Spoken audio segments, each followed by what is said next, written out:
কুয়াশায় মোড়ানো বিস্তীর্ণ চা বাগান, চারদিকে সবুজ পাতার চাদর বিছানো। শীতের কাকডাকা ভোরে যখন চারপাশ নিস্তব্ধ, তখন পাহাড়ের এক ঢালে এক তরুণী একাগ্রমনে চা পাতা তুলছিল। তার আঙুলগুলো এত দ্রুত চলছিল যেন সে তার জীবনের সব না পাওয়া আর জমে থাকা কষ্টগুলোকে এই পাতা ছেঁড়ার মাধ্যমে ভুলতে চাইছে। মেয়েটির নাম কল্যাণী। বয়স বড়জোর 25 হবে, কিন্তু জীবনের নির্মমতা তার চেহারায় এমন এক বিষণ্ণতা এঁকে দিয়েছিল যা সাধারণত জীবনের শেষ প্রান্তে এসে মানুষের মাঝে দেখা যায়। মায়াবী চোখ, শ্যামলা গায়ের রং আর মাথায় শক্ত করে বাঁধা গামছা, বাগানের কুলি লাইনের সবাই তাকে অলক্ষী বলে ডাকত, যেন কল্যাণী তার নিজের নাম নয়, বরং তার কপালের লিখনই তার পরিচয়। 3 বছর আগে পাহাড় ধসে তার স্বামী রহিমের মৃত্যু হয়। সেই ভয়াল দিনের পর থেকে কল্যাণীর জীবন একটা নির্দিষ্ট গণ্ডিতে আটকে গেছে। সংসারে আপন বলতে কেউ নেই, সম্বল বলতে চা বাগানের জীর্ণ একটা কুড়ে ঘর আর দুবেলা দুমুঠো ভাতের জন্য এই হাড় ভাঙা খাটুনি। কিন্তু কল্যাণীর স্নিগ্ধ রূপ তার এই চরম দারিদ্র্যের চেয়েও বেশি চোখে পড়ার মতো ছিল, যা তার জন্য কখনো আশীর্বাদ, আবার কখনো অভিশাপ হয়ে দাঁড়াত। বাগানের অনেক পাহারাদার আর কুলি তার দিকে বাঁকা নজরে তাকাত, কিন্তু কল্যাণী সব সময় নিজের দৃষ্টি মাটির দিকে রেখে কাজে ডুবে হাঁকত। সে খুব ভালো করেই জানত, বিন্দুমাত্র প্রশ্রয় বা দুর্বলতা দেখালে এই নিষ্ঠুর সমাজ তাকে ছিঁড়ে খাবে। সেদিন বাগানের উঁচু টিলায় দাঁড়িয়ে এক যুবক তাকে একদৃষ্টে পর্যবেক্ষণ করছিল। 26 বছরের সুঠাম দেহ, পরনে দামি পোশাক, চোখে মুখে এক অদ্ভুত মুগ্ধতা আর মনে নতুন এক শিহরণ। সে হল রায়ান, এই চা বাগানের মালিকের একমাত্র ছেলে, যে কয়েকদিন আগেই বিদেশ থেকে উচ্চতর ডিগ্রি নিয়ে দেশে ফিরেছে। রায়ান বিদেশে বিলাসবহুল জীবন দেখে অভ্যস্ত, শহরের চাকচিক্য আর মেকি হাসির ভিড়ে এসে বড় হয়েছে, কিন্তু আজ তার নজর আটকে ছিল এক হতদরিদ্র চা শ্রমিকের ওপর। সে নিজেই বুঝতে পারছিল না কেন সে মন্ত্রমুগ্ধের মতো দেখছে ওই মেয়েটির অক্লান্ত পরিশ্রম।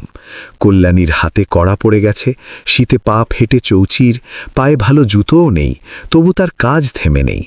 চেহারায় অদ্ভুত এক মায়া আর দৃঢ়তা। রায়ানের মনে হঠাৎ একটা প্রশ্ন উকি দিল, মানুষ এত অভাব আর দুঃখের মাঝেও কিভাবে এত শক্ত থাকতে পারে? এই কৌতূহল থেকেই মেয়েটির প্রতি তার দয়া নয়, বরং এক ধরনের শ্রদ্ধা জন্ম নিতে শুরু করল। আর কে জানত, এই শ্রদ্ধাই একসময় অন্য কোনো অনুভূতির রূপ নেবে। হঠাৎ চা গাছের একটি ধারালো ডালে কল্যাণীর হাত গভীরভাবে ছিঁড়ে গেল, ফিনকে দিয়ে রক্ত বের হতে লাগল। কিন্তু সে কোনো ভ্রুক্ষেপ না করে শাড়ির ছেঁড়া পাড় দিয়ে হাতটা শক্ত করে পেঁচিয়ে নিয়ে ফের পাতা তোলায় মন দিল। দৃশ্যটা দেখে রায়ান শিউরে উঠল। সে দ্রুত টিলা থেকে নেমে কল্যাণীর কাছে ছুটে গেল। আপনার তো অনেক রক্ত পড়ছে, এমন অবস্থায় কাজ করছেন কেন? কল্যাণী প্রথমবার চোখ তুলে তার দিকে তাকালো। সেই চোখে কোনো ভয় বা প্রত্যাশা ছিল না, ছিল চরম বাস্তবতা। শান্ত স্বরে সে উত্তর দিল, কাজ থামিয়ে দিলে যে পেটে ভাতও থেমে যাবে বড়বাবু। এই একটা কথা রায়ানের ভেতরটা কাঁপিয়ে দিল। বইয়ের পাতায় পড়া দারিদ্র্য আর বাস্তবের এই অভাবের মাঝে যে আসমান জমিন তফাত, তা সে আজ মর্মে মর্মে উপলব্ধি করল। রায়ান কাল বিলম্ব না করে নিজের পকেটের দামি রুমাল বের করে কল্যাণীর ক্ষতস্থানে বেঁধে দিল। আজ আর কাজ করতে হবে না, চলুন আমি আপনাকে আপনার ঘরে পৌঁছে দিচ্ছি। কল্যাণী আতকে উঠে সাথে সাথে প্রত্যাখ্যান করল, সর্বনাশ, লোকে কি বলবে বাবু? একজন বিধবা কুলি আর বাগানের মালিকের ছেলে, গুজব ছড়াতে তো সময় লাগবে। রায়ান থমকে গেল, কিন্তু তার মনের ভেতর কিছু একটা যেন ভাঙছিল আর নতুন করে গড়ছিল। সে বুঝতে পারল, এই মেয়েটি শুধু রূপবতীই নয়, আত্মসম্মান বোধেও সে অনন্য। সেই মুহূর্তেই রায়ানের হৃদয়ে কাউকে কিছু না জানিয়ে কল্যাণীর জন্য একটা বিশেষ স্থান তৈরি করে নিল। যদিও সে ঘুণক্ষরেও টের পায়নি এই নির্দোষ অনুভূতি ভবিষ্যতে তাদের জীবনে কতটা ভয়াবহ ঝড় বয়ে আনবে। চা বাগানের সেই চেনা সকাল, চেনা কুয়াশা আর চেনা পরিবেশ, কিন্তু রায়ানের কাছে পৃথিবীটা এখন বদলে গিয়েছিল। এখন এই বিশাল বাগান তার কাছে শুধু ব্যবসার জায়গা নয়, বরং কল্যাণীর জীবনযুদ্ধের এক পবিত্র ময়দান মনে হতো। সেদিনের পর থেকে রায়ান প্রতিদিন কোনো না কোনো অজুহাতে সেই টিলার দিকে চলে যেত, কখনো বাগানের ফলন দেখার নামে, কখনো বা শ্রমিকদের তদারকের বাহানায়। কিন্তু আসল সত্যিটা হলো, তার চোখ শুধু কল্যাণীকেই খুঁজত। দূর থেকে তাকে কাজ করতে দেখলেই রায়ানের বুকে এক অদ্ভুত শান্তি অনুভব হতো। কল্যাণীও আর চোখে টের পাচ্ছিল যে বড়বাবু রোজ তাকেই দেখছেন, কিন্তু সে এড়িয়ে চলত, কারণ সে জানত এই অসম আকর্ষণ তার জন্য কেবলই ধ্বংস ডেকে আনবে। একদিন কড়া রোদের দুপুরে যখন অন্য শ্রমিকরা বড় শিরীষ গাছের ছায়ায় জিরিয়ে নিচ্ছিল, কল্যাণী তখনও একা রোদে পুড়ে পাতা তুলছিল। রায়ান নিজেকে সামলাতে পারল না, কাছে গিয়ে বলল, একটু জিরিয়ে নিন না, এত রোদে টানা কাজ করা তো ঠিক নয়।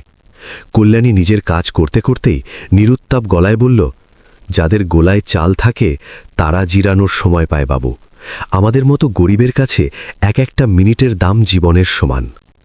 রায়ান তার জবাবে আবার বাকরুদ্ধ হয়ে গেল, তবে এবার তার মনে মেয়েটির জন্য গভীর এক উদ্বেগের জন্ম হল। এর আগে সে কখনো কারো জন্য এতটা ভাবেনি। তার নিজের মনের এই পরিবর্তন তাকেই অবাক করে দিচ্ছিল। সেদিন সন্ধ্যায় রায়ান তাদের বিশাল বাংলোর বারান্দায় ইজি চেয়ারে বসেছিল।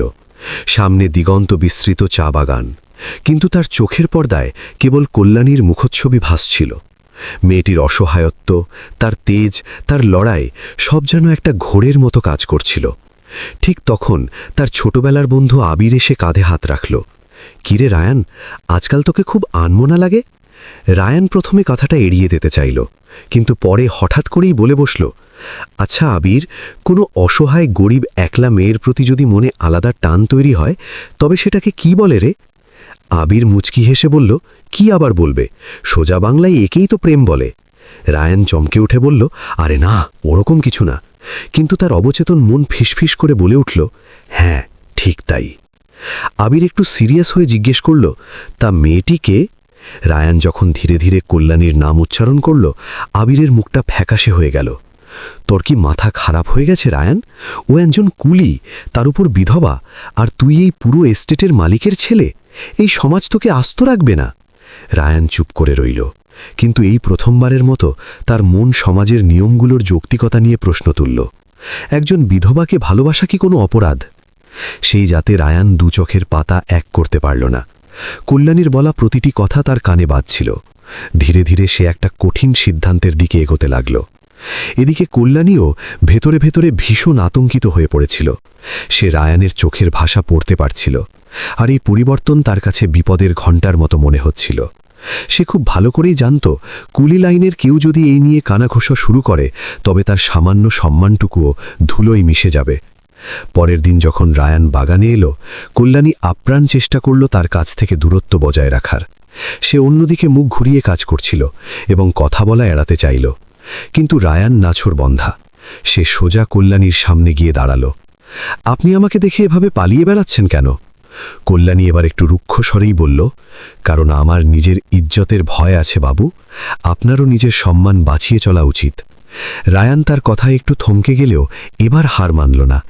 শান্ত গলায় জবাব দিল, কারো সাথে দুটো ভালো কথা বললে সম্মান নষ্ট হয় না, সম্মান নষ্ট হয় মানুষের নিচু মানসিকতায়। কল্যাণী মুহূর্তের জন্য রায়ানের চোখের দিকে তাকালো। তার মনে হলো এই মানুষটা সমাজের আর 10টা পুরুষের মতো নয়। পরক্ষণেই নিজেকে সামলে নিয়ে সে বলল, আপনি মানুষ হিসেবে ভালো হতে পারেন বাবু, কিন্তু আমার থেকে দূরে থাকুন, নইলে এই সমাজ আপনাকেও ছাড়বে না, আর আমাকে তো মেরেই ফেলবে। রায়ান সেই জায়গাতেই মূর্তির মতো দাঁড়িয়ে রইল। তার ভেতর এখন কোনো ভয় কাজ করছিল না, বরং এক অদ্ভুত জেদ চেতে বসল। কল্যাণীকে সে যে কোনো মূল্যে হাসি খুশি দেখতে চায় এবং নিজের জীবনের অংশ বানাতে চায়। কিন্তু সে টেরই পায়নি যে তার এই জেদ খুব শিগগিরই এমন এক প্রলয়ঙ্কারী রূপ নেবে যা শুধু দুটি হৃদয়কে নয়, গোটা চা বাগানের প্রচলিত প্রথাকে কাঁপিয়ে দেবে। বাগানের পরিস্থিতি ধীরে ধীরে উত্তপ্ত হতে শুরু করেছিল। রায়ানের পা এখন অবচেতনভাবেই সেই টিলার দিকে চলে যেত যেখানে কল্যাণী কাজ করত। অন্যদিকে রায়ানকে দেখলেই কল্যাণীর হাত পা ঠান্ডা হয়ে আসত। হাতের গতি আরও বেড়ে যেত, যেন সে নিজেকে কাজের আড়ালে লুকিয়ে ফেলতে চায়। কিন্তু মনের গহীনে জন্ম নেওয়া এই নতুন অনুভূতিকে সে কিভাবে থামাবে তা বুঝতে পারছিল না। রায়ান এখন প্রকাশ্যে কল্যাণীকে সাহায্য করতে শুরু করেছিল। কখনো তার জন্য পানি এনে দিত, কখনো রোদে দাঁড়িয়ে থাকা অবস্থায় তাকে ছায়ায় যেতে বলতো। বাগানের অন্যান্য শ্রমিকদের তীক্ষ্ণ নজর এসব এড়াল না। কয়েকজন মহিলা শ্রমিক বাঁকা হাসি মুখে ফিসফিসানি শুরু করল, দেখেছিস কাণ্ড, এখন বড়বাবুর ছেলে ওই অপয়া বিধবার আশেপাশেই ঘুরঘুর করছে। এই গুজব দাবানলের মতো পুরো এস্টেটে ছড়িয়ে পড়ল। একদিন দুপুরে কল্যাণী যখন একা একটা খাড়ির কাছে কাজ করছিল তখন কয়েকজন বয়স্কা মহিলা শ্রমিক তাকে ঘিরে ধরল। তাদের চোখে মুখে স্পষ্ট ঘৃণা আর গলায় বিষ। তোর তো দেখছি খুব উঁচুতে ওড়ার শখ হয়েছে কল্যাণী, এখন একেবারে মালিকের ছেলের দিকে নজর দিয়েছিস। কল্যাণী ভয়ে কুঁকড়ে গেল, কাপা কাপা গলায় বলল, আপনারা ভুল ভাবছেন, এমন কোনো কথাই নেই। কিন্তু সেই মহিলারা তার কথা কানেই তুলল না। আমরা সব বুঝি, জওয়ান বিধবা তো, তাই বড় ঘরে যাওয়ার রাস্তা খুঁজছিস। কথাগুলো যেন বিষ মাখানো তীরের মতো কল্যাণীর বুকে বিঁধল। তার দু চোখ বেয়ে জল গড়িয়ে পড়ল, কিন্তু সে টু শব্দটি করল না। সে জানত প্রতিবাদ করলে বা ভেঙে পড়লে এই মানুষগুলো তাকে আস্ত রাখবে না। ঠিক সেই মুহূর্তে রায়ান সেখানে উপস্থিত হল। মহিলাদের সব কথাই সে শুনতে পেয়েছিল। রাগে তার রক্ত টকবক করে ফুটতে লাগল। সে কড়া গলায় ধমক দিয়ে উঠল, থামুন আপনারা, না জেনে অকারণে একটা অসহায় মেয়ের সম্মানে আঘাত করা বন্ধ করুন। মহিলারা প্রথমে একটু হচকিয়ে গেলেও একজন মুখ ঝামটে দিয়ে বলল, আহা বড়বাবু, আমরা কি মিথ্যে বলছি নাকি? আপনিই বলুন না, রোজ রোজ আপনি এর কাছে কি করতে আসেন? রায়ান কয়েক সেকেন্ড চুপ করে রইল। তারপর সমস্ত সাহস এক করে সবার সামনে ঘোষণা করল, কারণ মেয়েটি নিজের পরিশ্রমে বাঁচে, আর আমি তার এই সংগ্রামকে সম্মান করতে জানি। এই কথা শুনে সেখানে পিনপতন নীরবতা নেমে এলো। তবে এই নীরবতা ছিল আসন্ন ঝড়ের পূর্বাভাস। মহিলারা আর কোনো কথা না বলে সেখান থেকে সরে পড়ল, কিন্তু যাওয়ার আগে পুরো বাগানে আগুন লাগানোর মতো যথেষ্ট রসদ তারা পেয়ে গিয়েছিল। কল্যাণী ছলছল চোখে রায়ানের দিকে তাকালো। সেখানে ভয় আর রাগ দুটোই ছিল। আপনার এই কাজটা একদম ঠিক হয়নি বড়বাবু, ওরা এখন আমাকে নিয়ে আরও নোংরা কথা রটাবে। রায়ান শান্ত কিন্তু দৃঢ় স্বরে বলল, সত্যের পক্ষে দাঁড়ানো যদি ভুল হয় তবে আমি বারবার এই ভুল করব। কল্যাণী কোনো উত্তর দিল না, কিন্তু তার বুকের ভেতর রায়ানের জন্য এক বিশাল আশ্রয়ের অনুভূতি তৈরি হল। সেই ভরসার পাশাপাশি ভয়টাও চেপে বসল জাঁকিয়ে। সেদিন রাতেই এই ঘটনা রায়ানের বাবা অর্থাৎ বাগানের প্রতাপশালী মালিক আফতাব চৌধুরীর কান অবধি পৌঁছল। তার রাগ যেন অগ্নুৎপাতের রূপ নিল। তিনি সঙ্গে সঙ্গে রায়ানকে নিজের ঘরে ডেকে পাঠালেন। আমি এসব কি শুনছি রায়ান? তুমি একটা কুলির মেয়ের পেছনে ঘুরছ? জীবনের প্রথমবার রায়ান বাবার চোখের দিকে সোজা তাকিয়ে বলল, সে কুলি নয় বাবা, তার একটা নাম আছে, তার নাম কল্যাণী। ছেলের মুখে এমন কথা শুনে আফতাব চৌধুরীর রাগ আরও চরমে উঠল। আমার সামনে ওর নাম উচ্চারণ করবে না। আমাদের এত বছরের বংশের মর্যাদা তুমি ধুলোয় মিশিয়ে দিচ্ছ। রায়ান বিনীত কিন্তু শক্ত গলায় উত্তর দিল, বংশের মর্যাদা কোনো মানুষের কারণে নষ্ট হয় না বাবা, নষ্ট হয় নিচু মানসিকতার কারণে। কথাগুলো আফতাব চৌধুরীর অহংকারে তীব্র আঘাত হানল। তিনি রাগে টেবিল চাপড়ে বললেন, যদি তুমি ওই মেয়েটার ছায়াও মারো তবে আমি তাকে এই চা বাগান থেকে ঘাড় ধাক্কা দিয়ে বের করে দেব। এই হুমকিতে রায়ানের বুকটা কেঁপে উঠল।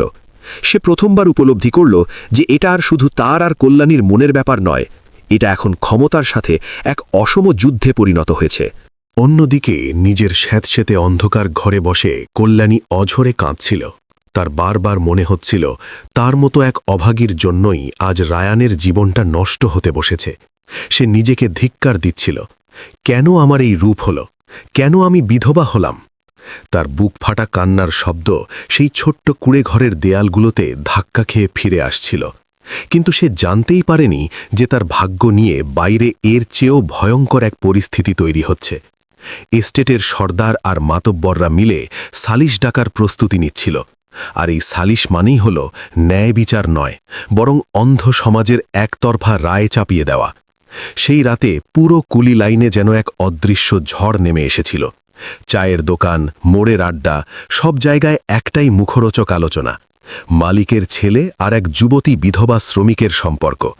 কানাঘুষাগুলো এখন আর ফিসফিসানি ছিল না, সবাই খোলাখুলি বড় গলায় কথা বলছিল। সকাল হতেই সর্দারদের তরফ থেকে চূড়ান্ত নির্দেশ এলো, আজ বিকেলে বড় মাঠের বটতলায় সালিশ বসবে। সেই সালিশ যেখানে সত্যের চেয়ে ক্ষমতার দাপট বেশি, যেখানে মানবিকতা নয় বরং তথাকথিত সামাজিক মর্যাদাই শেষ কথা বলে। আর এই সালিশেই নির্ধারিত হবে রায়ান আর কল্যাণীর ভবিষ্যৎ। দিনটা অন্য সব দিনের মতোই শুরু হলেও বাগানের পরিবেশ ছিল থমথমে। বটতলায় বড় বড় কাঠের বেঞ্চ পাতা হয়েছে, মাঝখানে আসামির জন্য একটা নির্দিষ্ট ফাঁকা জায়গা। আজ সেই জায়গাতেই দাঁড়াতে হবে কল্যাণী ও রায়ানকে। দুপুরের পর থেকেই হাজারো শ্রমিক আর বাগানের মানুষ সেখানে জড়ো হতে শুরু করল। বৃদ্ধ, যুবক, নারী, শিশু, সবার চোখে কৌতূহল এবং বিদ্বেষ। কেউ এসেছে বিচার শুনতে, আবার কেউ কেউ এসেছে স্রিফ তামাশা দেখতে। আফতাব চৌধুরী মাঝখানের সবচেয়ে বড় চেয়ারটায় গম্ভীর মুখে বসে আছেন। তার দুই পাশে বাগানের ম্যানেজার আর সর্দাররা। একটু পরেই রায়ান ধীর পায়ে সেখানে এসে উপস্থিত হল। রায়ানের মুখচ্ছবি শান্ত হলেও ভেতরে ভেতরে একটা আগ্নেয়গিরি ফুঁসছিল।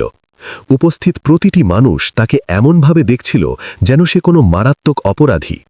কিছুক্ষণ পর দুজন পাহারাদার কল্যাণীকে নিয়ে এলো। মাথা নিচু করে কাঁপতে কাঁপতে সে এসে দাঁড়ালো। রাতভর কাঁদার কারণে চোখ দুটো ফুলে আছে। শাড়ির আঁচল দিয়ে নিজের মুখটা আড়াল করে রাখার আপ্রাণ চেষ্টা করছিল সে, কিন্তু তার চরম অসহায়ত্ব লুকোতে পারছিল না। সে আসামির জায়গায় দাঁড়াতেই ভিড়ের মধ্যে গুঞ্জন বেড়ে গেল। এই তো সেই মেয়ে, দেখে কেমন ভাজা মাছটি উল্টে খেতে জানে না সাজছে। কথাগুলো প্রতিবার কল্যাণীর বুক চিরে দিচ্ছিল, কিন্তু সে নিজেকে শক্ত করে রাখল, কারণ আজ ভেঙে পড়লে সব শেষ হয়ে যাবে। প্রধান সর্দার গলা খাকড়ি দিয়ে বললেন, আজকের সালিশের কাজ শুরু করা হচ্ছে। মুহূর্তের মধ্যে চারপাশ একদম নিশ্চুপ হয়ে গেল। সর্দার রায়ানের দিকে ফিরে বললেন, ছোটবাবু, আপনার নামে অভিযোগ যে আপনি বাগানের এক বিধবা নারীর সাথে নীতিবহির্ভূত সম্পর্ক তৈরি করেছেন। কথাটা কি সত্যি? রায়ান একটুও না ঘাবড়ে বিনা দ্বিধায় বলল, না, কথাটি সম্পূর্ণ মিথ্যে। ভিড়ের মধ্যে এক পশলা হাসির রোল উঠল, যেন তারা জানতই এই উত্তর আসবে। এরপর সর্দার কল্যাণীর দিকে ফিরলেন। আর তুই কি বলবি? কল্যাণী ঢোক গিলে কাঁপা কাঁপা গলায় বলল, আমি কোনো অন্যায় করিনি সর্দার মশাই, আমি শুধু নিজের কাজ করে খাই। কিন্তু তার কণ্ঠস্বর এতই ক্ষীণ ছিল যে অনেকেই শুনতেই পেল না, আর যারা শুনল তারা বিশ্বাস করতে চাইল না। হঠাৎ পিছনের সারি থেকে একজন শ্রমিক চেঁচিয়ে উঠল, যদি দোষ নাই থাকবে তবে ছোটবাবু রোজ রোজ ওর কাছে গিয়ে কি করে? প্রশ্নটা সোজা হলেও এর তীক্ষ্ণতা ছিল মারাত্মক। রায়ান এক পা সামনে এগিয়ে এসে মেঘনাদ কণ্ঠে বলল, কারণ আমি তাকে একজন মানুষ মনে করি এবং তাকে সম্মান করি। এই কথা শোনা মাত্রই উপস্থিত জনতার মাঝে তীব্র শোরগোল শুরু হলো। অনেকেই চেঁচাতে লাগল, সব মিথ্যে কথা, সম্মানের নামে এসব নোংরামি আমরা মানব না। এবার আফতাব চৌধুরী আর চুপ থাকতে পারলেন না। তিনি আসন ছেড়ে উঠে দাঁড়িয়ে হুঙ্কার দিলেন, রায়ান, আমি শেষবারের মতো সতর্ক করছি, সবার সামনে স্বীকার করো যে তুমি ভুল পথে আছো। রায়ান সোজা বাবার চোখে চোখ রেখে বলল, কাউকে সাহায্য করা বা সম্মান করা যদি ভুল হয়, তবে হ্যাঁ, আমি সেই ভুল করেছি। ছেলের এই উত্তর শুনে আফতাব চৌধুরীর মুখ রাগে লাল হয়ে গেল। তিনি কল্যাণীর দিকে আঙুল তাক করে বললেন, এই ডাইনি মেয়েটা আমার ছেলেকে ভুল পথে নিয়ে গেছে, সে আমাদের বংশের বদনাম করছে। এই ভয়ঙ্কর অভিযোগে কল্যাণীর পায়ের তলা থেকে মাটি সরে গেল। সে থরথর করে কাঁপতে কাঁপতে বলল, না মালিক, বিশ্বাস করুন, আমি এমন কিছুই করিনি। তার চোখ থেকে অঝরে জল পড়তে লাগল, কিন্তু তার চোখের জলে কারো দয়া হল না। উল্টো ভিড় আরও উত্তেজিত হয়ে উঠল। এমন মেয়েকে বাগানে রাখা যাবে না, এক্ষুনি বের করে দিন ওকে। চারদিকের এই চিৎকার ক্রমেই স্লোগানে পরিণত হল। কল্যাণী অসহায় দৃষ্টিতে প্রথমবার রায়ানের দিকে তাকাল। তার চোখের ভাষায় প্রশ্ন ছিল, আমার জীবনটা কি সত্যি এখানেই শেষ হয়ে গেল? রায়ানের বুকটা ফেটে যাচ্ছিল কষ্টে, কিন্তু সে নিজেকে সামলে নিল। সে জোর গলায় বলল, চুপ করুন সবাই, বিনা প্রমাণে কাউকে এভাবে অপবাদ দিয়ে শাস্তি দেওয়া বন্ধ করুন। কিন্তু উন্মত্ত জনতার চিৎকারের কাছে তার গলা চাপা পড়ে গেল। সর্দার হাত তুলে সবাইকে শান্ত করে চূড়ান্ত রায় ঘোষণা করলেন, বাগানের সম্মান সবার ওপরে, একজনের জন্যে সবার বদনাম আমরা মানব না। তাই আজকের সালিশে সিদ্ধান্ত হল, কল্যাণীকে আজকেই এই চা বাগান ছেড়ে চলে যেতে হবে। এই রায় কল্যাণীর জন্য মৃত্যুদণ্ডের চেয়েও ভয়ঙ্কর ছিল। সে সেখানেই ধপ করে মাটিতে বসে পড়ল। তার চোখের সামনে পুরো পৃথিবীটা যেন অন্ধকার হয়ে এলো। তার কানে শুধু একটাই বাক্য বাজছিল, চা বাগান ছেড়ে চলে যেতে হবে। রায়ান স্তব্ধ হয়ে গেল। সে সাথে সাথে বলে উঠল, আপনারা চরম অবিচার করছেন, কোনো প্রমাণ ছাড়া একটা মেয়েকে আপনারা শাস্তি দিয়ে দিলেন। কিন্তু তার কথা শোনার মতো কেউ ছিল না। রায় হয়ে গেছে, আর সালিশের রায়ের বিরুদ্ধে যাওয়া মানে পুরো এস্টেটের বিরুদ্ধে যাওয়া। কল্যাণী অতি কষ্টে মাটি থেকে উঠে দাঁড়াল। তার শরীর টলছিল। সে শেষবারের মতো সেই জায়গাটার দিকে তাকাল যেখানে দাঁড়িয়ে তাকে তার জীবনের সবচেয়ে বড় কলঙ্ক নিতে হলো। তারপর একটি শব্দ উচ্চারণ না করে নিজের ঘরের দিকে হাঁটতে শুরু করল। তার প্রতিটি পদক্ষেপে যেন বুক ভেঙে যাচ্ছিল। রায়ান বোবা দৃষ্টিতে তাকে চলে যেতে দেখছিল। তার চোখে জল ছিল, কিন্তু সেই জলের পাশাপাশি তার ভেতরে প্রতিবাদের এক নতুন আগুন জ্বলে উঠল। সে মনে মনে প্রতিজ্ঞা করল, আমি তোমাকে এভাবে অবিচারের শিকার হতে দেব না কল্যাণী। এর জন্য যদি আমাকে পুরো পৃথিবীর বিরুদ্ধেও লড়তে হয়, আমি লড়ব। কিন্তু সে জানত না যে এই লড়াই এখন শুধু সমাজের সাথে নয়, বরং ভাগ্যের সাথেও হতে চলেছে। আর সামনে যা হতে চলেছিল তা সত্যি মনুষ্যত্বকে নাড়িয়ে দেবে। সালিশ শেষ হওয়ার পর পুরো বাগানের বাতাস যেন বদলে গিয়েছিল। জনতার কোলাহল থেমে গিয়েছিল, কিন্তু কল্যাণীর মনে যে প্রলয়ঙ্করী ঝড় উঠেছিল তা থামার কোনো লক্ষণ ছিল না। সে কাঁদতে কাঁদতে তার ছোট্ট কুঁড়ে ঘরের দরজায় পৌঁছল। রাস্তার দুই পাশের মানুষ তাকে নিয়ে কটূক্তি করছিল। কেউ কেউ জয়ের আনন্দে হাসছিল, যেন তারা এক বিশাল যুদ্ধে জয় লাভ করেছে। কিন্তু সেই যুদ্ধে হেরে গিয়েছিল এক নিরপরাধ মেয়ের বাঁচার অধিকার। কল্যাণীর প্রতিটি পদক্ষেপ ভারী হয়ে উঠছিল, চোখ দিয়ে অঝর ধারায় জল পড়ছিল। সে ভাবছিল, সত্যি কি আমার কোনো ভুল ছিল? শুধু বিধবা হওয়াই কি আমার সবচেয়ে বড় অপরাধ? এই কথাগুলো তার মনকে ভেতর থেকে চূর্ণ বিচূর্ণ করে দিচ্ছিল। সে বাড়ি পৌঁছতে পৌঁছতে যেন তার ভেতরের শেষ শক্তিটুকুও নিভে গেল। ঘরের দরজা বন্ধ করেই সে মাটির মেঝেতে লুটিয়ে পড়ল। দুই হাত দিয়ে মুখ ঢেকে ফুপিয়ে ফুপিয়ে নিজেকেই প্রশ্ন করতে লাগল, ঈশ্বর, আসলে আমার ভুলটা কোথায়? ঘরের কোনায় রাখা স্বামী রহিমের ধুলো পড়া ছবিটার দিকে নজর পড়ল তার। সে ধীরে ধীরে ছবিটা হাতে তুলে নিল এবং ডুকরে কেঁদে উঠল। দেখো রহিম, তুমি চলে যাওয়ার পর আমি সব লাঞ্ছনা সহ্য করেছি, সব অপবাদ শুনেছি, কিন্তু আজ আমি পুরোপুরি হেরে গেছি। তার চোখের জল ছবিটার ওপর পড়তে লাগলো, যেন সে শেষবারের মতো তার স্বামীর কাছে অভিযোগ জানাচ্ছে, কিন্তু উত্তর দেওয়ার মতো কেউ ছিল না। ওদিকে রায়ান নিজের ঘরে অস্থিরভাবে পায়চারি করছিল। এই অন্যায় রায় সে কোনোভাবেই মেনে নিতে পারছিল না। সে শেষবারের মতো বাবার কাছে গিয়ে কথা বলার চেষ্টা করল, বাবা, আপনি এ রায় ফিরিয়ে নিন, মেয়েটার কোনো দোষ নেই। কিন্তু আফতাব চৌধুরী রেগে আগুন হয়ে বললেন, সালিশের রায় চূড়ান্ত, তুমি যদি এর বিরুদ্ধে এক পাও বাড়াও তবে মনে রেখো, আজ থেকে তুমি আমার ছেলে নও। এই কথাগুলো রায়ানের বুকে তীরের মতো বিঁধল, কিন্তু এবার সে ভয় পাওয়ার বদলে একটা কঠিন সিদ্ধান্ত নিল। সে পণ করল সব ছেড়ে সে কল্যাণীর পাশেই দাঁড়াবে। এর জন্য বাড়ি ছাড়তে হলেও সে রাজি। এদিকে কল্যাণীও একটা সিদ্ধান্ত নিয়ে ফেলেছিল। সে চোখের জল মুছে একটা পুরনো কাপড়ের ব্যাগে নিজের সামান্য কয়েকটা জিনিসপত্র ভরতে শুরু করল। প্রতিটি জিনিসের সাথে তার স্মৃতি জড়িয়েছিল। সবকিছু তাকে তার অতীতের কথা মনে করিয়ে দিচ্ছিল, কিন্তু এখন তার কাছে আর কোনো রাস্তা খোলা ছিল না। সে জানত এখানে থাকলে এরা তাকে বাঁচতে দেবে না। রাত গভীর হতে শুরু করেছিল, চারদিকে নিস্তব্ধতা, কিন্তু কল্যাণীর ঘরের ভেতর এক অদ্ভুত অস্থিরতা কাজ করছিল। সে শেষবারের মতো নিজের কুঁড়ে ঘরটা দেখছিল। দেয়ালগুলো, ভাঙা খাট, মাটির চুলা, সব যেন তাকে আঁকড়ে ধরতে চাইছিল, কিন্তু তার পা এখন আর থামার মতো নয়। হঠাৎ দরজায় কড়া নাড়ার শব্দে সে চমকে উঠল। এত রাতে কে হতে পারে? সে ভয়ে ভয়ে দরজা খুলতেই দেখল সামনে রায়ান দাঁড়িয়ে আছে। রায়ানের চোখে মুখে এক অদ্ভুত দৃঢ়তা আর অস্থিরতা। সে ধীর গলায় জিজ্ঞেস করল, তুমি চলে যাচ্ছ? কল্যাণী চোখ নিচু করে বলল, আমার কাছে আর কোনো উপায় নেই। রায়ান এক পা সামনে এগিয়ে এসে বলল, আমি তোমাকে একা কোথাও যেতে দেব না। কল্যাণী আটকে উঠে বলল, সর্বনাশ, আপনি এখানে কেন এসেছেন? আপনার জীবনটাও নষ্ট করবেন না, এই পথ অত্যন্ত বিপদের। রায়ান তার চোখের দিকে তাকিয়ে শান্ত গলায় বলল, বিপজ্জনক রাস্তার ভয়ে যদি আমরা সত্যের পথ ছেড়ে দিই তবে মনুষ্যত্বের আর কী দাম রইল? কথাটা শুনে কল্যাণী কিছুক্ষণের জন্য নিশ্চুপ হয়ে গেল। তার মনের ভেতর তোলপাড় শুরু হলো। একদিকে সমাজের ভয়, অন্যদিকে রায়ানের এই নিঃস্বার্থ সঙ্গ। ঠিক তখনই বাইরে থেকে অনেকগুলো মানুষের পায়ের আওয়াজ আর শোরগোল শোনা গেল। রায়ান আর কল্যাণী দুজনেই চমকে উঠল। রায়ান জানালার ফাঁক দিয়ে উকি দিল এবং যা দেখল তাতে তার রক্ত হিম হয়ে গেল। বাগানের কিছু উগ্র শ্রমিক হাতে লাঠি আর মশাল নিয়ে কল্যাণীর ঘরের দিকে ধেয়ে আসছে। তাদের চেহারায় ঘৃণা, যেন তারা কল্যাণীকে শুধু তাড়িয়ে দিতে নয়, চিরতরে শেষ করে দিতে এসেছে। রায়ান পরিস্থিতি বুঝতে পেরে সঙ্গে সঙ্গে দরজা আটকে দিল। আমাদের এখনই পেছনের দরজা দিয়ে বেরোতে হবে। কল্যাণী ভয়ে কাঁপতে কাঁপতে বলল, কিন্তু আমরা যাব কোথায়?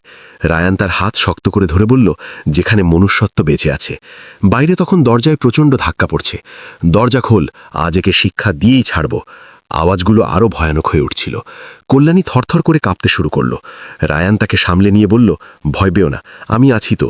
কিন্তু ভেতরে ভেতরে সে নিজেও বুঝতে পারছিল পরিস্থিতি কতটা ভয়াবহ। সে তাড়াতাড়ি পেছনের ভাঙা বেড়ার দিকে ইশারা করল, চলো পেছন দিয়ে পালাই। ঘুটঘুটে অন্ধকারে চা বাগানের আঁকাবাঁকা পথ ধরে তারা দ্রুত ছুটতে শুরু করল।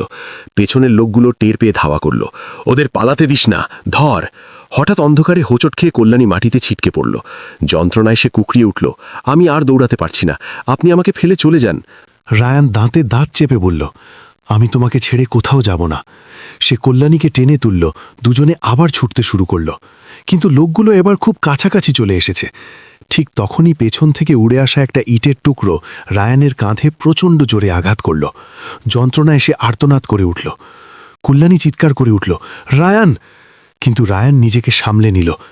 কিছু হয়নি, চলো। কিন্তু এখন পরিস্থিতি হাতের বাইরে চলে যাচ্ছিল। লোকগুলো প্রায় চারদিক থেকে তাদের ঘিরে ফেলেছিল। কল্যাণীর চোখে এখন আর ভয় ছিল না, বরং এক অদ্ভুত শূন্যতা ছিল, যেন সে হার মেনে নিয়েছে। সে আস্তে করে বলল, হয়তো এটাই আমার ভাগ্য। কিন্তু রায়ান তার কথায় বাধা দিয়ে বলল, না, ভাগ্য আমরা নিজেরাই লিখি। আর সেই মুহূর্তেই সে এমন এক সিদ্ধান্ত নিল যা তাদের জীবন চিরকালের জন্য বদলে দিতে চলেছিল। রাত এখন পুরোপুরি অন্ধকার, আকাশে মেঘ আর বাতাসে মৃত্যুর শীতলতা। ধাওয়া খেয়ে পালাতে থাকা দুজনের শ্বাস দ্রুত হয়ে গিয়েছিল। পেছন থেকে ধেয়ে আসা গালিগালাজ এখন খুব কাছে। পালিয়ে কোথায় যাবি? আজ তোদের কবর এখানেই হবে। কথাগুলো তীরের মতো বিঁধছিল। কল্যাণীর পা জবাব দিয়ে দিচ্ছিল, শাড়ি বারবার কাটা ঝোপে আটকে যাচ্ছিল, কিন্তু রায়ান তার হাত শক্ত করে ধরে রেখেছিল। হঠাৎ রায়ান সামনে তাকালো। একটু দূরেই চা পাতা শুকানোর একটা পুরনো পরিত্যক্ত শেড ছিল, অর্ধেক ভাঙা এবং অন্ধকারে ডোবা। সে বলল, ওদিকে চলো, জলদি। দুজনে দ্রুত সেই শেডের ভেতর ঢুকে পড়ল। ভেতরে ঘোর অন্ধকার, পুরনো পাতা আর স্যাঁতস্যাঁতে মাটির গন্ধ। রায়ান কল্যাণীকে এক কোনায় বসিয়ে দিয়ে নিজে দরজার কাছে পজিশন নিল। লোকগুলো প্রায় শেডের কাছে পৌঁছে গেছে। এদিকেই কোথাও ঢুকেছে, খোঁজ সব জায়গায়। লাঠির শব্দ আর রাগান্বিত কণ্ঠস্বরগুলো ভয়াবহ পরিবেশ তৈরি করেছিল। কল্যাণী ভয়ে কাঁপছিল। সে আস্তে করে রায়ানের হাত ধরল। আমরা বাঁচতে পারবো না। তার কণ্ঠে ছিল চূড়ান্ত পরাজয়। কিন্তু রায়ানের চোখে কোনো ভয় নেই। সে ধীর গলায় বলল, যতক্ষণ আমার শরীরে প্রাণ আছে, তোমার কিছু হবে না। এই কথা শুনে কল্যাণীর চোখে জল চলে এলো। তবে এই জলে শুধু কষ্ট নয়, গভীর ভরসাও ছিল। বাইরে কয়েকজন লোক শেডের কাছে চলে এলো। দরজা ভাঙ! কাঠের দরজার ওপর সজোরে লাথি পড়ল। রায়ান চারদিক হাতড়ে একটা মরচে ধরা লোহার রড খুঁজে পেল। বুক ধরভর করলেও তার সংকল্প ছিল অটুট। সে নিজেকে বোঝালো, আজ ভয় পেলে চিরতরে হারতে হবে। দরজাটা আরেকটি জোরদার আঘাতে ভেঙে পড়ল। কল্যাণী ঘাবড়ে গিয়ে বলল, রায়ান, লড়াই করবেন না, ওরা অনেক মানুষ। রায়ান তার দিকে তাকিয়ে প্রশান্ত কণ্ঠে বলল, কখনো কখনো লড়াই জেতার জন্যে নয়, নিজেকে সঠিক প্রমাণ করার জন্য লড়তে হয়। পর মুহূর্তেই দরজা পুরোপুরি ভেঙে গেল। বেশ কয়েকজন লোক ভেতরে ঢুকে পড়ল, হাতে লাঠি, চোখে খুনের নেশা। এই তো এখানেই! এক লোক চিৎকার করে উঠল। রায়ান তাদের সামনে ঢাল হয়ে দাঁড়ালো। কেউ এক পাও এগোবে না। তার গলায় এখন আর সেই শান্ত ছেলেটি ছিল না, ছিল এক অকুতভয় যোদ্ধা। কিন্তু সামনের লোকগুলো থামার পাত্র নয়। একজন এগিয়ে গিয়ে লাঠি তুলে রায়ানের ওপর আঘাত করল। রায়ান রড দিয়ে তা আটকে দিল। জোরদার ধাক্কা লাগল। কল্যাণী ভয়ে চিৎকার করে উঠল। এরপর একে একে সবাই তার ওপর ঝাঁপিয়ে পড়ল। রায়ান একা লড়ছিল প্রাণপণে, প্রতিটি আঘাত ঠেকানোর চেষ্টা করছিল, আহত হয়েও বারবার উঠে দাঁড়াচ্ছিল। কিন্তু এতগুলো লোকের কাছে সে বেশিক্ষণ পেরে উঠল না। ভারী একটা লাঠির আঘাত সরাসরি তার মাথায় এসে পড়ল। গলগল করে রক্ত ছুটতে শুরু করল। তার দৃষ্টি ঝাপসা হয়ে এলো। কল্যাণী পাগলের মতো চিৎকার করতে লাগল, থামো, ওকে মেরো না। কিন্তু কেউ শুনল না। একজন লোক কল্যাণীকে ধরার জন্য এগোল। কল্যাণী ভয়ে পিছিয়ে গেল, চোখে মৃত্যুর ছায়া। রায়ান তা দেখে শেষ শক্তি সঞ্চয় করে ওই লোকটাকে প্রচণ্ড জোরে ধাক্কা দিল। ওর গায়ে হাত দিবি না! সে গর্জে উঠল। কিন্তু তার শরীর এবার জবাব দিয়ে দিচ্ছিল। সে হাঁটু গেড়ে মেঝেতে বসে পড়ল। কল্যাণী তার কাছে ছুটে গেল। রায়ান, উঠুন, দয়া করে উঠুন! কিন্তু রায়ানের চোখ ধীরে ধীরে বন্ধ হয়ে আসছিল। হঠাৎ বাইরে সজোরে সাইরেন বেজে উঠল এবং কড়া একটি আওয়াজ এলো, সবাই অস্ত্র ফেল! সবাই চমকে পেছনে তাকালো। দরজায় পুলিশ দাঁড়িয়ে আছে এবং তাদের ঠিক সামনে স্বয়ং আফতাব চৌধুরী। এবার তার চোখে কোনো রাগ নেই, আছে চরম অনুশোচনা। রায়ান অনেক কষ্টে চোখ খুলল। বাবা! তার গলা খুব ক্ষীণ ছিল। আফতাব চৌধুরী দৌড়ে এসে নিজের রক্তাক্ত ছেলেকে কোলে তুলে নিলেন। এ আমি কি করলাম? তার চোখ দিয়ে অঝরে জল গড়িয়ে পড়ল। পুলিশ বাকি লোকগুলোকে হাতকড়া পড়ালো, কিন্তু সেদিকে কারো খেয়াল ছিল না। সবার দৃষ্টি তখন রায়ান আর কল্যাণীর ওপর। কল্যাণী থরথর করে কাঁপছে, তার শাড়ি রায়ানের রক্তে ভেসে যাচ্ছে। আফতাব চৌধুরী কল্যাণীর দিকে তাকালেন। চোখে কোনো ঘৃণা নেই, আছে গভীর লজ্জা। তিনি আস্তে করে বললেন, আমাকে ক্ষমা করে দাও মা, আমি ক্ষমতার অহংকারে অন্ধ হয়ে চরম অন্যায় করেছি। কল্যাণী কিছু বলল না, তার চোখে কেবল যন্ত্রণা, কিন্তু সেই যন্ত্রণার মাঝেই এক নতুন আশার আলো উঁকি দিচ্ছিল। রায়ানকে দ্রুত শহরের হাসপাতালে নেওয়া হলো। অবস্থা খুবই সংকটাপন্ন। ডাক্তাররা জানালেন আগামী কয়েক ঘন্টা অত্যন্ত ক্রিটিক্যাল। হাসপাতালের বারান্দায় বসে কল্যাণী অঝরে কাঁদছিল। সে নিজেকেই দোষারোপ করছিল, কিন্তু সে জানত না যে রায়ানের এই আত্মত্যাগ সমাজকে এক বিশাল আয়না দেখাতে চলেছে। হাসপাতালের বাইরে রাত যেন থমকে আছে। নিস্তব্ধতা আর যন্ত্রপাতির আওয়াজ কল্যাণীর হৃৎস্পন্দনের সাথে মিশে গেছে। তার চোখের সামনে বারবার ভাসছে লাঠির আঘাত, রায়ানের রক্তাক্ত শরীর। সে 2 হাত জোড় করে প্রার্থনা করছিল, হে ভগবান, ওকে বাঁচিয়ে নাও। ঠিক তখন ডাক্তার বেরিয়ে এলেন। কল্যাণী ছুটে গেল, ডাক্তারবাবু, ও ঠিক হয়ে যাবে তো? ডাক্তার গম্ভীর মুখে বললেন, আঘাত গুরুতর, তবে আমরা সবটুকু চেষ্টা করেছি, এখন বাকিটা উপরওয়ালার ইচ্ছা। কল্যাণী সেখানেই ফ্লোরে বসে পড়ল। কিছুটা দূরে আফতাব চৌধুরী দাঁড়িয়ে আছেন। তিনি তার ছেলেকে মৃত্যুর মুখে দেখে ভেতর থেকে ভেঙে পড়েছেন। নিজের অহংকার আর সালিশের সেই অবিচারের কথা ভেবে তার বুক ফেটে যাচ্ছিল। তিনি ধীরে ধীরে কল্যাণীর কাছে এলেন। কিছুক্ষণ চুপ করে থেকে বললেন, আমি তোমার সাথে অনেক বড় অন্যায় করেছি। কল্যাণী চোখ তুলে তাকালো। তার চোখে রাগ নেই, শুধু ক্লান্তি। অন্যায় তো এই সমাজ করেছে মালিক, আপনি তো শুধু তাই করেছেন যা সবাই করে আসছে। কথাগুলো সাধারণ হলেও এর গভীরে ছিল এক তিক্ত সত্য। আফতাব চৌধুরীর কাছে কোনো উত্তর ছিল না। সকাল হতে শুরু করেছে। আইসিইউ এর দরজা খুলল। নার্স এসে বললেন, রোগীর জ্ঞান ফিরেছে। কল্যাণীর মুখে যেন প্রাণ ফিরে এলো। সে ভেতরে যাওয়ার জন্য উঠে দাঁড়াল, কিন্তু আবার থমকে গেল। আমার কি ভেতরে যাওয়ার অধিকার আছে? আফতাব চৌধুরী যেন তার মনের কথা বুঝতে পারলেন। ভেতরে যাও মা, তোমার অধিকারই সবচেয়ে বেশি। কল্যাণী ধীরে ধীরে কেবিনে ঢুকল। রায়ান বিছানায় শুয়ে আছে, মাথায় ব্যান্ডেজ, চেহারা ফ্যাকাশে, কিন্তু কল্যাণীকে দেখেই তার ঠোঁটে এক চিলতে হাসি ফুটে উঠল।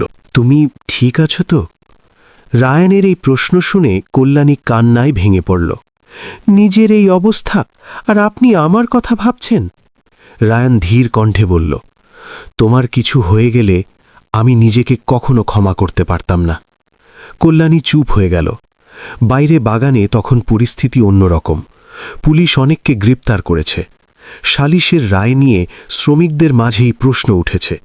অনেকেই বুঝতে পেরেছে তারা না জেনে একজন নিরীহ মেয়ের সাথে কতটা অবিচার করেছে। আফতাব চৌধুরী নিজে গ্রামে গিয়ে ঘোষণা করলেন, ভুল আমাদের ছিল, আমাদের নিচু মানসিকতার ছিল। এর শাস্তি এক নির্দোষ মেয়ের পাওয়া উচিত নয়। রায়ান ধীরে ধীরে সুস্থ হয়ে উঠল। যেদিন সে বাগানে ফিরল, সবার দৃষ্টি ছিল তার দিকে, কিন্তু এবার সেই দৃষ্টিতে ছিল লজ্জা আর সম্মান। আফতাব চৌধুরী নিজে আবার সালিশ ডাকলেন। সেই একই বটতলা, একই মানুষ, কিন্তু এবার কাউকে শাস্তি দিতে নয়। তিনি সবার সামনে দাঁড়িয়ে বললেন, যে সমাজ এক নির্দোষ নারীকে তাড়িয়ে দিয়েছিল, আজ সেই সমাজই নিজেদের ভুল স্বীকার করছে। তিনি কল্যাণীর সামনে হাত জোড় করে বললেন, আমাদের ক্ষমা করে দাও। পুরো এস্টেট হতবাক। একজন ক্ষমতাশালী মানুষের এভাবে মাথা নত করা এক বিরল দৃশ্য। কল্যাণীর চোখে জল এলো, দুর্বলতার নয়, সম্মানের জল। সে ধীর কণ্ঠে বলল, আমার কারো ওপর কোনো ক্ষোভ নেই, আমি শুধু সম্মানের সাথে বাঁচতে চাই। ঠিক সেই মুহূর্তে রায়ান এগিয়ে এলো।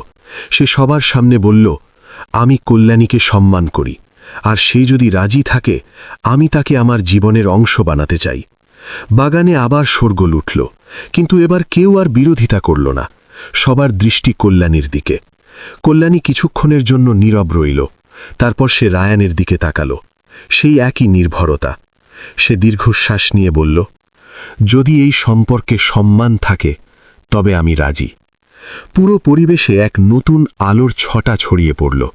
কিছু মানুষ হাততালি দিল। কয়েকদিন পর পুরো বাগানের মানুষের উপস্থিতিতে রায়ান ও কল্যাণীর বিয়ে হল। কোনো আড়ম্বর ছাড়াই, কিন্তু পূর্ণ সম্মানের সাথে। যে মানুষগুলো একদিন তাকে তাড়িয়ে দিতে চেয়েছিল, আজ তারাই তার নতুন জীবনের সাক্ষী হল। চা বাগানে আবার সেই একই হাওয়া বইছিল, কিন্তু তাতে আর কোনো হাহাকার ছিল না, ছিল শান্তি। কল্যাণী আজও পরিশ্রমী, কিন্তু সে আর একা নয়।